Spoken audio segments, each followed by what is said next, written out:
What's up, everyone? This is part 2 of my Dolphin Room commentary. If you haven't seen part 1, be sure to click somewhere on the screen. I should have that linked up for you. If you have seen it, you're at the right place. This is part 2. We just left off beating Grand Bay with a pretty sick bluff. Beat him with a worse hand for sure.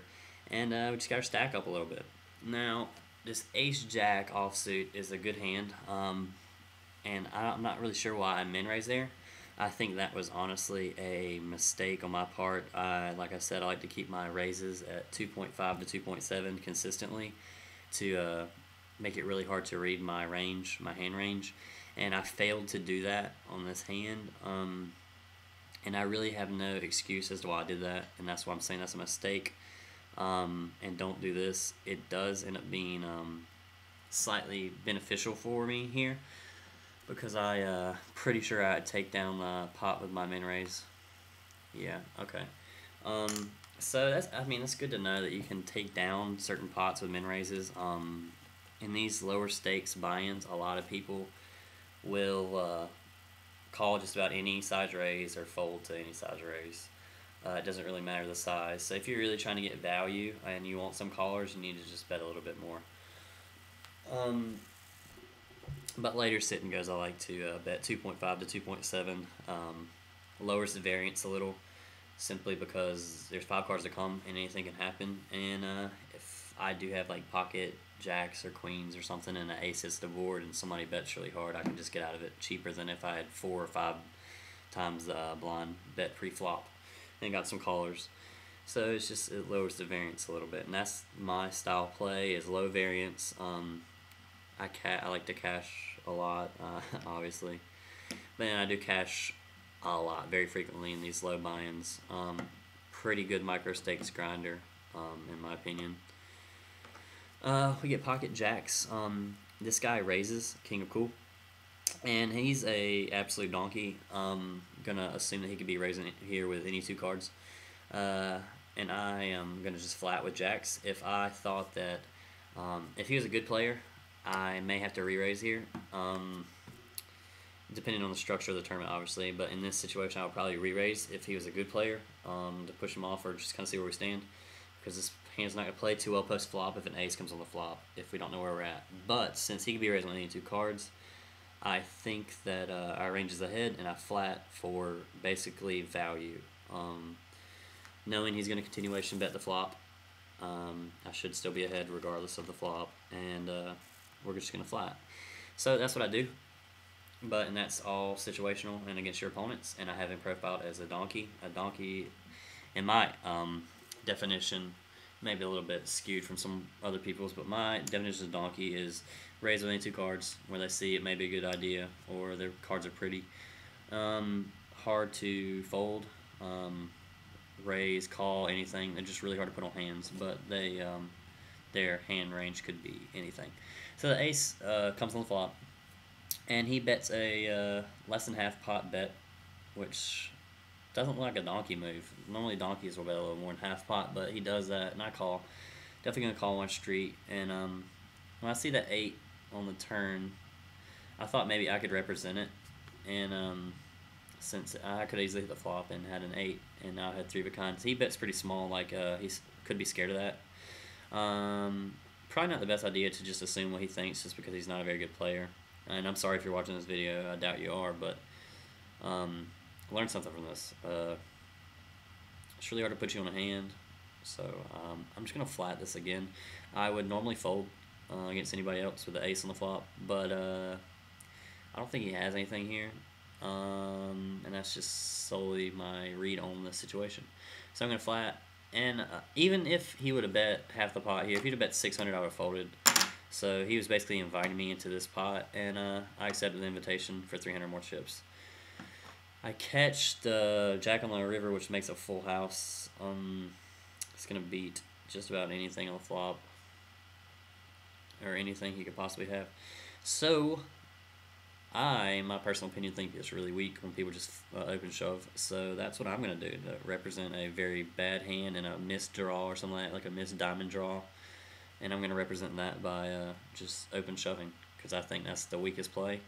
And haven't bet yet, so open shove looks fairly weak. If he folds, that's good too. But if he could call with anything. He actually had 4-8 suited, so I was right. He was raising with any hands, but he actually had a full house, and he was betting small for value. My read on the situation there was slightly skewed, as I said it could have definitely been. So it's really not good to assume too much when you're playing against, well, fish are a lot easier to read. It's more like playing face-up poker. But donkeys, it's very hard to read, and they do crazy stuff, and they're always switching up their game, and more so on accident than on purpose. So I dodged the full house there, and I double up. Very fortunate river card. But he was inviting me to take cards, and I finally got a card that put me ahead. He let me catch up, essentially, and it's kind of his fault. So, as you can see, people are getting knocked out. That guy's knocked out now, the donkey. He's probably tilted after that.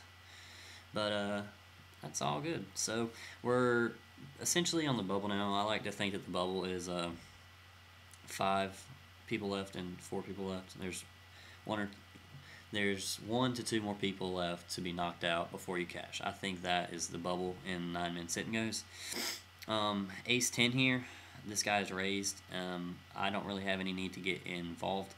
It's like 18 times more to call, and I have a very marginal hand. His range, I could be ahead of his range fairly easily. He's a fish, but there's no need for me to get involved. I have one of the bigger stacks at the table, and he's also bet into the big blind, who is more so on the bubble than I was, and he may have to call with a little bit looser range.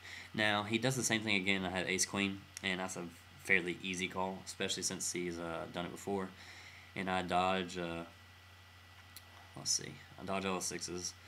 So, we double up here, and I don't think he's out yet. He's still here. Yeah. Okay, so we double up. And there's a few hands back. I lost some chips, so I didn't get to knock him out there, unfortunately. But I did make a fairly easy call there. Now, one person's knocked out again, so we are on the extreme bubble. This is super bubble play. A lot of people are scared of this. A lot of people play it to their advantage, that people are scared, but if you ever run into a few hands on the bubble and get knocked out, it'll slow down your looseness. And so I used to be really loose on the bubble and steal blinds like crazy with pretty much any 2, but that doesn't happen anymore. I've been knocked down the bubble too many times. So, with good hands, too. This guy makes a really loose call. And, or I made a call, excuse me. But, and I was ahead slightly, and he flops the trips, and he doubles up. Ace-Jack, he shoves all in, and I'm not going to call this. I'm on the bubble, but not as much as Magic. I'm only in for 150. It's my whole stack to call with Ace-Jack, and this guy who raised has, I think this is the first time he's open shoved, and since he is a big stack, he's not doing that with any 2 cards. He's doing that with some premium hands. If we're lucky, he has pocket 8s or 9s. If we're right on our read, he probably has ace-king. We're dominated and knocked out on the bubble. So we don't call shoves, but we would have shoved with Ace-Jack, but we're not going to call a shove with Ace-Jack, especially against that guy who's been profiled. And he has no need to even play hands right now, so when he does open shove, and he has never done that, he's obviously representing something very good. It's just back and forth stealing blinds and stuff like that. Using your profile to your advantage. I'm a tight player, so my profile is going to be normally tight, and I just try to use that to my advantage and basically stealing blinds from the big stacks, knowing that they could easily call off my stack, but like Jerome up there, when his big blind, I assume he's not going to call very much. Pocket 3s here. I didn't call his shove because even if he has any 2 cards like Jack 6, he still has 2 overcards, and I'm a favorite, only maybe 55 to 45% chance favorite, and I don't really like those marginal high variance spots of 5 cards to come.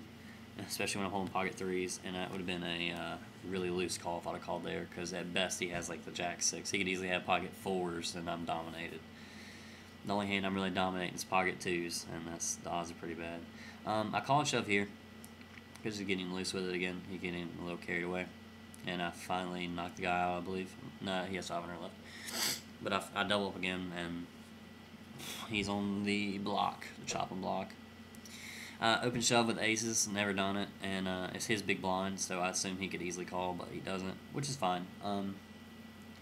It's just as good taking his blinds. He could easily hit some crazy stuff. I've seen it happen. It happens all the time. And doubled up through that, so I'll just take his blinds and cripple him even more. Pocket threes versus king 10 suited. I think it's pretty standard call when you have a big stack and you're getting bet into, or just kidding, the guy called. He shoved and the guy called. He makes trips, and the bubble's been burst. First hand's ace queen on big, gets folded to me. Next hand's ace jack. He re-raises and I call. Pretty loose call, and you can see I ran into a really bad hand. Fortunately for me, I suck out. That seems to rarely happen for me, but it did happen here, and I'm grateful for it. Can't always rely on stuff like that. Again, like I said, that was a pretty loose call, but the bubble did just get burst, and he could have been trying to push me around with something like pocket eights, and I like my odds against that when there's have that much in the pot. It's a profitable play. But I did run to ace king here. I dodged the aces, and he's knocked out. Probably pretty mad because I think he could have been the chip leader. If not, he was right there at the lead. Now I'm the chip leader, and I'm playing heads up, which is the strongest part of my game. In my opinion, I do a lot of research and studying and that kind of thing on my heads up game, because that's the most important. That's the biggest pay jump, and that's what's going to win you the rest of your money and help you win the tournaments. You don't have to knock out anybody except for the person who gets second place. That's my ideology, and that's how I play for the most part. So I try to stay, like I said, less involved in really marginal spots with high variance, and get involved with in low variance, good situations with decent hands. Now, he makes heads up really easy. It may look really annoying that he keeps open shoving, but he actually makes this really easy. He gives us easy decisions. Either we call his loose shove, or we fold with his loose shove. So we just wait for a good spot. Without letting our chips get too small, we obviously can't wait for aces or premium hand or a pair. We have to go with something like ace high. That would be absolutely great. That's about a 70-30 favorite against something like a king X. He shoves. King 5 is just not it. I thought about calling with king X, but I folded that one. I felt like I could get a better spot. This guy's shoving so loose and getting so carried away with it because he thinks I'm never going to call. Get ace 5. I raise, and he folds, so it's not that bad. It's not that good of a hand, so it's okay. Ace 5 again, offsuit. He folds it. So he's tightening up a little bit apparently, but we're not going to give him that much credit. We get ace 5 for the third time, suited, and we call, and we're way ahead. Now he only has 6 cards on the deck. If he doesn't make a straight draw, that could beat me if I miss my ace.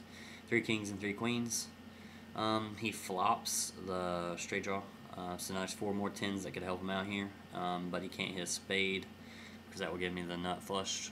And the turn, I don't know why I just did that, but the turn came and gave us an ace high flush, and we took down the Dolphin room. I hope you enjoyed this commentary slash lesson, and if you did, be sure to click like. It'll help me out a lot, and if you haven't subscribed yet, be sure to do that. Thanks so much, guys.